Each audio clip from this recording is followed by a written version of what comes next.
I saw an article today about some poor Indian child getting over 500 teeth removed from their mouth. It's lucky they were able to have the surgery. Some aren't that lucky. Have you wondered why it is you don't hear more about that happening more? Babies born with distressing deformities? It happens more often than you'd expect. In my country, it's rarely on the news, and if it is, it's usually when conjoined twins are successfully parted, never if it's unsuccessful. Then again, you don't hear about every heart surgery that goes wrong or brain tumor that couldn't be excised. The truth, though, is far more horrifying. I felt it apt today, of all days, to tell my story and how that boy with 500 teeth is relevant. I jump around a bit, and I apologize for my poor English. That too will come apparent. The odds of a conjoined twin birth are around 1 in 40,000 to 1 in 200,000. Around 4,000 babies are born in the U.S. every year. That means there should be around 20 to 100 conjoined twins a year. That's not including the other unfortunate children with numerous medical issues. When I was born, my parents were told I had died. It was kinder than telling them what they'd given birth to. Uncle John told me this. He said that he didn't discriminate and that he'd love me no matter what. It was a doctor, of all people, that took me away and hid me under a blanket in a laundry trolley. An orderly then took me down a service elevator to the depths of the hospital. I always had plenty of visitors when I grew up. I was homeschooled. Uncle John said I'd scare people, so couldn't go outside. I didn't mind. I spent most of my time in my room, only venturing out for food, and sometimes when Uncle John wanted me to meet visitors. They were always nice, wanting to look me over. Uncle John wouldn't allow them to take photos. In the basement of the hospital, I was checked over and graded, given a letter between A and E. This determined the severity of my medical issues. I was given a B. From here, I was transported out of the hospital to a facility unknown to my Uncle John. This was where I spent the first 2 years of my life. I have no memories of then, except for bright lights and fear. Even now, I prefer to sit in the near dark. I only venture out in the daytime with sunglasses. As I grew up, children would come and go. They'd live with me in Uncle John's house, a large house that overlooked rolling hills and forest. Rarely did they speak. Most weren't capable. The ones that were only uttered grunts or stayed silent. I felt like I didn't belong there. A woman by the name Patricia taught me how to read and write. She told me that I didn't scare her. She was in her 20s, I think. She had a cleft palate but spoke beautifully and softly. One day I asked what was beyond the forest I could see from the window. She said cities and lots of people. That was the first time I learned about the outside world.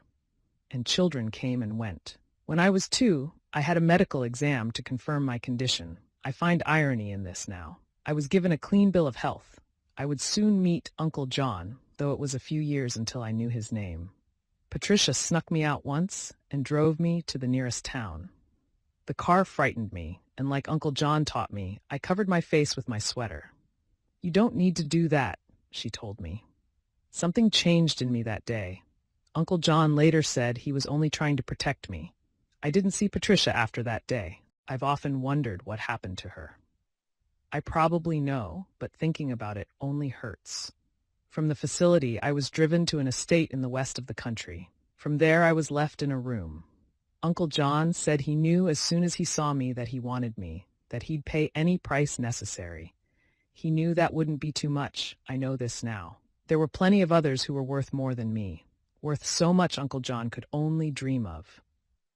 He said he wasn't like the others, that he was rescuing me from what the others would have done. He said I could have been someone's own private freak show. Uncle John was nice to me, I thought. I was 16, and Uncle John was getting older. The visitors stopped coming. The children stopped coming and going. I felt an anger at being held captive that burnt so strong. I asked him who my real parents were. He told me they didn't want me. I asked him how I ended up here. He told me. I asked him why he'd bought me. He said it was to rescue me. I asked him where the other children were now. He said he was too old. I asked if he sold them. He didn't answer, and I snapped. When he could barely speak as the blood seeped out of his neck, I asked why he kept me and no one else. He said, because I was the only one that could talk. the only one that seemed human. I asked him, why? He didn't answer. He wasn't dead yet. I knew when he was, when that flicker left his eyes. To be honest, I don't think he knew.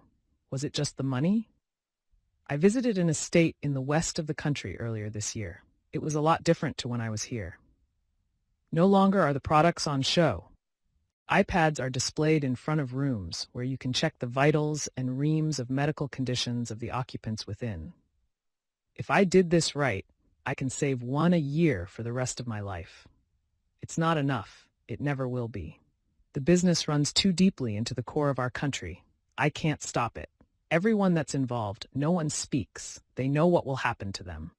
Now and then I see an article on the web, a conspiracy theory about where do all the malformed children go.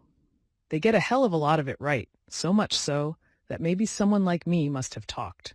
It garners some interest, some posts on forums, and every now and again makes the news. It disappears as quickly as it appeared, and with that, it's gone. Just like this post, some of you may talk about it, though tomorrow or next week, no one will think about it ever again. You may wonder why I'm telling you this. I want you to know that someone cares, and I have nothing to lose, nothing they'll try and take from me. I'm a good customer, and that's all they really care about. Consistent, reliable business. I give these children the best life they can have. My first 3 are now back in society. It's amazing what plastic surgery can do. I have Uncle John's money. No one knows he's dead, or if they do, they don't tell. They can't. And besides, if someone comes after me, I'm more than a match.